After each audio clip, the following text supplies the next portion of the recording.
محمد جمال عدلي رضوان. الإخواني الإرهابي إسلام أحمد سليمان محمد.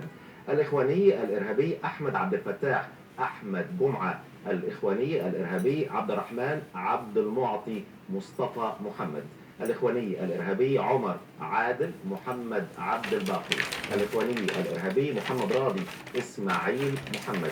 كما عثر بالوقر على 4 بنادق آلية وبندقية خرطوش وطبنجة عيار 9 ملم وكمية من الذخيرة وفوارغ الطلقات ووسائل إعاشة، أيضا كميات من المواد الغذائية المحفوظة والمعلبة وبعض الشواخص المستخدمة في التدريب على الرماية ودراجتين بخاريتين وكمية من جراكن المياه والمواد البترولية. على جانب آخر تم في توقيت متزامن تحديد وكرين آخرين لعناصر الحركة بمحافظتي الجيزة والشرقية، واللذين تم اتخاذهما كمقرات لعقد اللقاءات التنظيمية للإعداد والتخطيط لعملياتهم الإرهابية، حيث تم ضبط عدد 5 من عناصر الحركة، وعثر دخلهما على العديد من الأوراق والمخططات التنظيمية ومستهدفات العمليات خلال الفترة القادمة.